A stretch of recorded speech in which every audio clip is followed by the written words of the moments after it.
নমস্কার, অ্যানিম্যানিয়ান study circle থেকে আমি ডাক্তার দিলীপ কুমার হালদার। আজকের আলোচনায় ওয়েজ টু রিচ দ্য সিমিলিমাম। সিমিলিমাম কথাটার সঙ্গে আমরা প্রায় সবাই পরিচিত, কারণ হোমিওপ্যাথির মূল মন্ত্রই হচ্ছে রোগীর জন্য যে নির্বাচিত ওষুধ, that must be a similimum, must be applied in a minimum dose and single must be single। এই যে মন্ত্র, এটা সবাই জানেন, কিন্তু বাস্তবে এটা করা খুব কঠিন।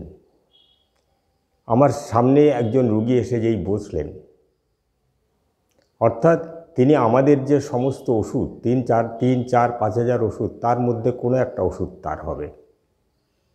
এই সিঙ্গেল ওষুধটাকে খুঁজে বার করা ওই মানুষটার জন্য ইট ইজ ভেরি ডিফিকাল্ট।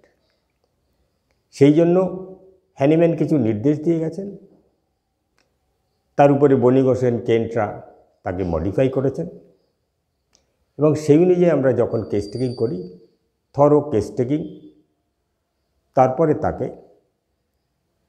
বনি হোসেনের পদ্ধতি অনুযায়ী লোকেশন, সেন্সেশন, কনকমিটেন্স মডালিটিস করে তাকে ক্যারেক্টারাইজ করি সেই সিমটমসকে। তারপর সেটা ক্যারেক্টারিস্টিক সিমটমস তৈরি করার চেষ্টা করা হয়, অর্থাৎ 153-তে যেটা PQRS বলে বলা হয়েছে। তারপর সেগুলোকে ইভলিউশন এবং রিপ্রোডাকশন করে আমরা একটা সিমিলিমাম পৌঁছতে চেষ্টা করি। এই বিষয়টা করতে গিয়ে আমাদের তাহলে কী করা হচ্ছে? রুগী এসে আমাদের যে কথাগুলো বলেন, কি বলেন? কেউ পেট ব্যথা, কারো মাথা ব্যথা, কারো কান ব্যথা, কারো টনসিলাইটিস, কারো হেপাটাইটিস ইত্যাদি বিভিন্ন ফ্যাক্টর, বিভিন্ন সমস্যা নিয়ে আসেন। এই সমস্ত সমস্যাগুলোই আমাদের ভালো করে শুনতে হয়, যে যাই নিয়ে আসুক। এগুলো সব ফিজিক্যাল ব্যাপারগুলোই রুগীরা বলে থাকেন, আর সেইগুলোর মধ্যেই আমরা তার এই ক্যারেক্টার্সগুলো জোগাতে চেষ্টা করি। কোথায় হয়েছে, কীরকম অনুভূতি হচ্ছে, কিসে ভালো লাগে, কিসে খারাপ লাগে, অর্থাৎ লোকেশন, সেন্সেশন, কনকমিটেন্স মডালিটিস। এগুলো আসলে কি? এই যে সিমটমসগুলো বলল, বেশিরভাগই ফিজিক্যাল সিমটমস। রুগীরা আমাদের কাছে এসে ফিজিক্যাল সিমটমসগুলি বলে, যেমন মাথাটা ব্যথা করছে, টনসিলটা ফুলেছে, এখানে একটা টিউমার হয়েছে, হাঁটুটা ব্যথা হয়েছে ইত্যাদি। এইগুলোকে আমরা তার ক্যারেক্টারাইজ করি কিভাবে? পেন, টাচ, টেম্পারেচার, প্রেশার ইত্যাদি, অর্থাৎ কিসে কমছে, বাড়ছে ইত্যাদি করে। এই দেখা যায়, মজার বিষয় হচ্ছে এখানেই সিমটমসগুলো ফিজিক্যাল, ফ্যাক্টরসগুলোও ফিজিক্যাল। তার মধ্যে কিছু কিছু সিমটমস এরকম পাওয়া যায় যে একই ধরনের ব্যথা, যে গোড়ালিতেও টনটন করে, হাঁটুতেও টনটন করে, পেটেও টনটন করে, অর্থাৎ এই টনটন ব্যথা, অর্থাৎ দপদপ করা ব্যথাটা একটা জেনারেলাইজড হলো। কিন্তু বেশিরভাগ ক্ষেত্রেই রোগীর মধ্যে এরকম জেনারেলাইজড ফিলিংস খুব কম পাওয়া যায়, 1-2-3 এরকম। এবং তাই নিয়েই আমাদের সিমিলিমাম খোঁজার জন্য এগিয়ে যেতে হয়। তারপরে সেগুলোকে রেপার্ডেশন, ইভলিউশন ইত্যাদি করে সিমিলিমাম পৌঁছই। এই হচ্ছে সহজ পন্থা, এটা আমরা সবাই জানি। তাহলে বিষয়টা কি দাঁড়ালো? এই যে physical feelings, physical symptoms, in most cases they are all particulars, এবং এইগুলোকে আমরা ক্যারেক্টারাইজ করছি যেগুলো দিয়ে, সেগুলো ফিজিক্যাল ফ্যাক্টরস, সেগুলোও ফিজিক্যাল পার্টিকুলার্স দিয়েই করা হয়। আমার হাঁটু ব্যথা গরমে ভালো লাগে, মাথা ব্যথা ঠান্ডায় ভালো লাগে, হতে পারে। আমার পেট ব্যথা চেপে ধরলে ভালো লাগে, হাঁটু ব্যথাটা হালকা সেক করলে ভালো লাগে, হতে পারে। এরকম বিভিন্ন ব্যাপারগুলো থাকে। সেইগুলোকেই আমাদের ক্যারেক্টারাইজ করে এগোতে হয়। তাহলে ফ্যাক্টার্সটা কী দাঁড়ালো? All physical. এটা একটা পন্থা। আজকে আমি বলবো এটাকে যদি আমরা একটু অন্যরকম করে ভাবি, এই ক্যারেক্টারাইজেশন করলাম কি দিয়ে? ফিজিক্যাল ফ্যাক্টরস দিয়ে, ফিজিক্যাল সিমটমসের। যদি একে ক্যারেক্টারাইজ করি মেন্টাল দিয়ে, কারণ মেন্টালসটা জেনারেল, মেন্টালসের কোনো মেন্টাল সিমটমস কখনো পার্টিকুলার হয় না। তার মানে মেন্টালস যে কোনো রিয়াকশান যদি আমরা পাই, that must be a generalised reaction, that is the reaction of the patient, reaction of the personality. অর্থাৎ এইভাবে যদি মেন্টাল রিয়াকশানসটা বার করে ফেলতে পারি, যদি মানসিক প্রতিক্রিয়াটা বার করে ফেলতে পারি, তাহলে কিন্তু মানুষের পার্সোনালিটিটা খুঁজে বার করা সহজ হয়ে যাবে। হ্যানিম্যান বলছেন, find the personality of the patient through the psychosomatic manifestations. সেই মেন্টাল রিয়াকশানসটা যদি আমাদের বুঝতে হয়, অর্থাৎ রোগের সময় মানুষটা কি করছে, এইভাবে ভাবা যেতে পারে। একটা মানুষ রোগ হলেই খিটখিটে হয়ে যায়, আমরা কি বলবো? Irritability, hit during. হিট বলতে আমরা রোগের বাড়াবাড়ি অবস্থাকে হিট ধরি, তাহলে ইরিটেবিলিটি, হিট ডিউরিং। একটা মানুষ রোগের অসুস্থতায়, অর্থাৎ অসুস্থ মানুষ রোগের সময়ে তার মানসিকতাটা অসুস্থ হয়ে যায়, তখন তার অনেক মানুষের ইরিটেবিলিটি বাড়ে, অনেক মানুষেরই রাগ বাড়ে, অনেক মানুষের চিড়চিড় করে, অনেক মানুষের সহ্য শক্তি কমে যায়। ফলে হয় কি? রাগ, দুঃখ, ভয়, আনন্দ সমস্ত দিক দিয়েই তার একটা পরিবর্তন দেখা দেয়, এবং সমস্ত ক্ষেত্রেই তার একটা রিয়াকশান দেখানোর প্রবণতা থাকে। কীরকম? এইটা যদি আমরা খুঁজি, সেইটাকে আমি 4টে ভাগে ভাগ করে খুঁজতে বলবো। একটা হচ্ছে অবজারভেশন, সেকেন্ড হচ্ছে বিহেভিয়ার, থার্ড হচ্ছে ভার্সন, অর্থাৎ রুগী কী বলছে, ফোর্থ হচ্ছে রিয়াকশানস অফ দ্য পেশেন্ট। ব্যাপারটা একটু ভাঙিয়ে বলি, তবে অবশ্যই ইন শর্ট বলবো, কারণ এই বিষয়গুলি যদি ডিটেলসে বলতে হয় ঘন্টার পর ঘন্টা লেগে যাবে, সেটা একটা ভিডিওতে সম্ভব নয়। তো প্রথম অবজারভেশন, কীরকম অবজারভেশন? অর্থাৎ রুগীটা কীভাবে আসছে এবং এসে কি করছে।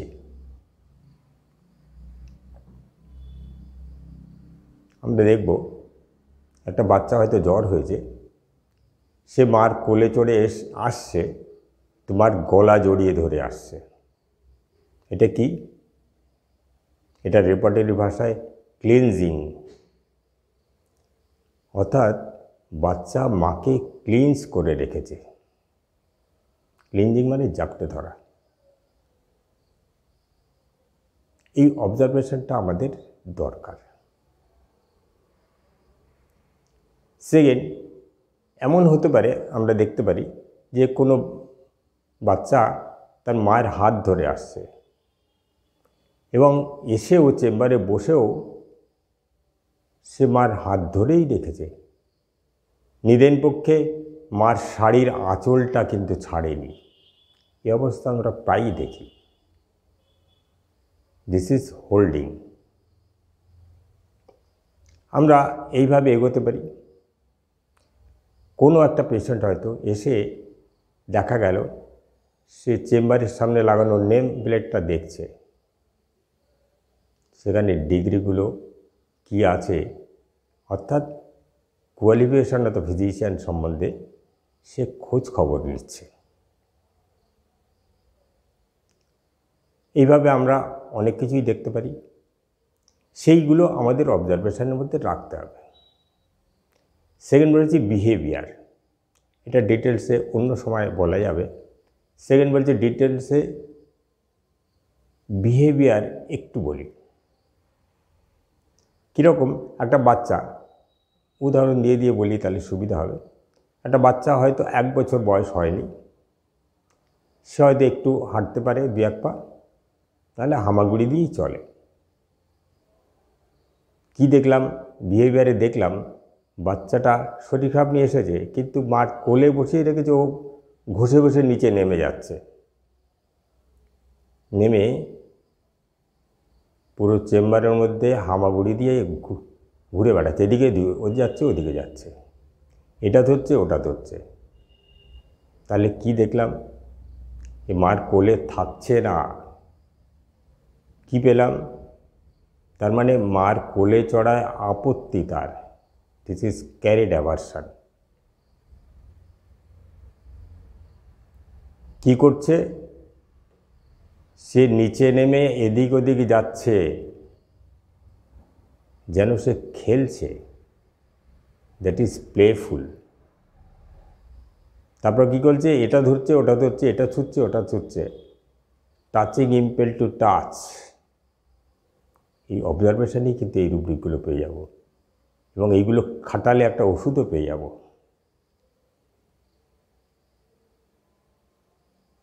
এই রুব্রিকগুলো দিয়ে ওষুধ হয় বেলোডোনা। অর্থাৎ এইভাবে আমরা কিন্তু প্রতিটা অবজারভেশনের মাধ্যমে রোগীর মানসিক প্রতিক্রিয়াটা বুঝে ফেলতে পারি। যেমন একজন বয়স্ক, সে এসে কী বলছে, সে চেম্বারের সামনে এসে বোর্ডটা দেখলো, অর্থাৎ ডাক্তারের কোয়ালিফিকেশন সম্বন্ধে যাচ করলো, এসে পাশের লোকের সঙ্গে খোঁজ খবর নিচ্ছে, ডাক্তারবাবু কীরম, রোগটোক সারে কীরম। এটা আমাদের অবজারভেশন। তার মানে সে ডাক্তার সম্বন্ধে খোঁজ খবর নিচ্ছে। এমন আমরা অনেক সময় দেখব, হয়তো বলবে, তার হাতে হয়তো একটা ফোলা নিয়ে এসছে, ডাক্তারকে দেখিয়ে বলবে, এরম রুগী আগে সারিয়েছেন তো আপনি। অর্থাৎ ও ভালো করে জানতে চাইছে।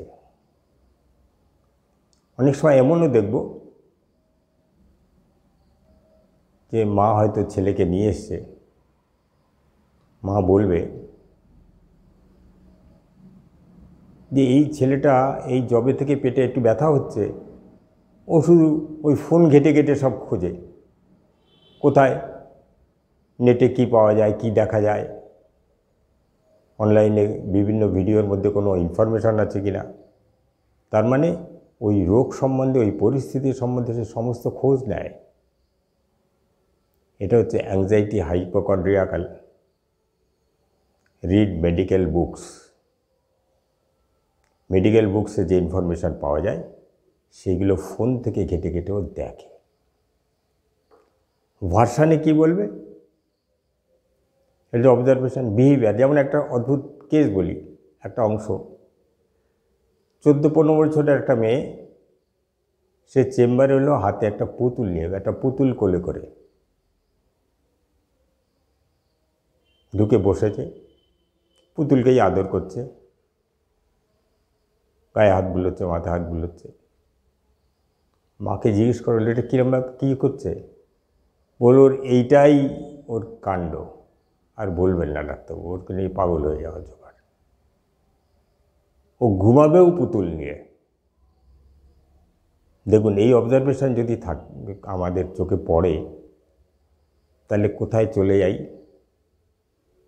অর্থাৎ ও কী হয়েছে, আমরা রুব্রিকের ভাষায় যদি যাই, তাহলে এটা কী পাবো, চিলড্রেনের বিহেভিয়ার। সেইখানে দেখব চাইল্ডিশ বিহেভিয়ার কি আছে, সাবরুব্রিকে দেখব বডি অনলি ইনক্রিজ করেছে, বুদ্ধি বাড়েনি। এখানে ওষুধ পাবো দুটো, বেড়াই টাকার বুফো। তাই 14-15 বছরের মেয়ে পুতুল নিয়ে ঘোরে, পুতুল নিয়ে ঘুমায়। এটা আমরা যেমন অবজারভেশনে পাবো, তার ভার্সান থেকে পাবো, তার বিহেভিয়ারের মধ্যে এইরকম পাবো। তাহলে বাচ্চা, ওই ছোট্ট বাচ্চাটা বিহেভিয়ার কী করলো? কিছুতেই মার করলে থাকবে না। এই বড় মেয়েটা বিহেভিয়ারে কী করলো? সে পুতুল নিয়ে ঘুরছে, পুতুল নিয়ে ঘুমোচ্ছে, এটা তার বিহেভিয়ার। একটা ছোট বাচ্চা হয়তো দেখা গেল, সে চেম্বার, হয়তো আপনার একটা চেয়ার আছে, চেয়ারটা ঘোরে, ও চেয়ার বসে ঘুরেই যাচ্ছে, ঘুরেই যাচ্ছে, ঘুরেই যাচ্ছে, মা বারণ দিচ্ছে, শুনছে না, কিছুতেই শুনছে না। তার মানে কি? ও কন্ট্রোল করা যাচ্ছে না। তার মানে কি?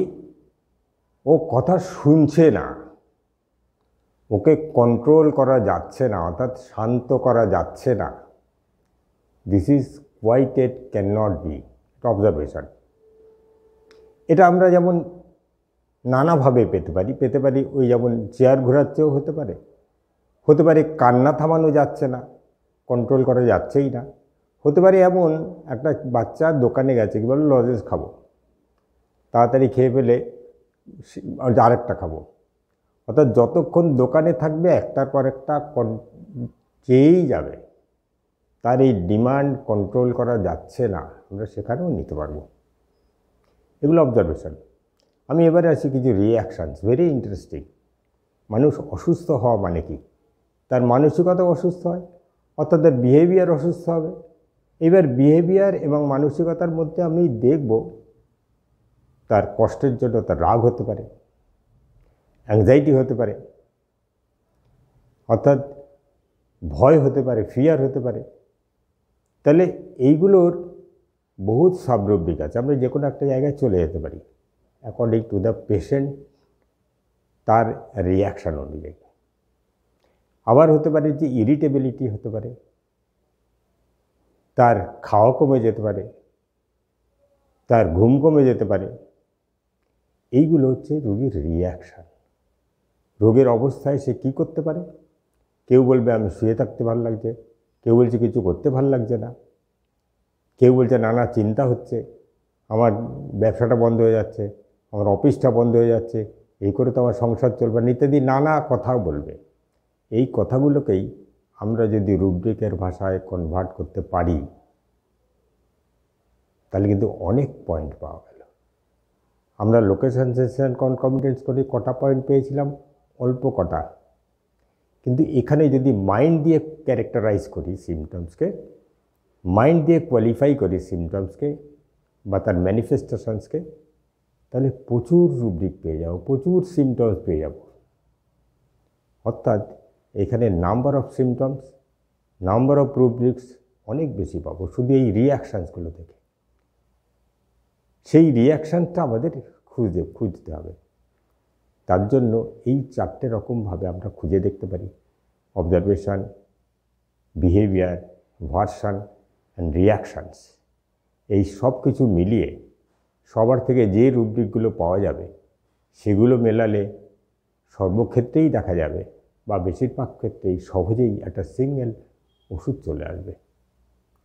আর এটাই আমার মনে হয় সহজ পন্থা। সবাইকে একটু ভেবে দেখতে হবে এবং সেইভাবে আমাদের এগিয়ে যেতে হবে। কারণ হোমিওপ্যাথি এমন একটা বিষয় যেখানে আমরা যাদের একটু বয়স হয়েছে, বেশি দিন প্র্যাকটিসের অভিজ্ঞতা আছে, তারা সবাই জানেন বহু দুরারোগ্য কেস যে অন্য সমস্ত জায়গা দিয়ে ফিরে এসছে, কিছুই করা যায়নি, কিন্তু তার মধ্যে 2-1টা কেস ভালো হওয়ার অভিজ্ঞতা প্রায় সব ডাক্তারের পক্ষে আছে।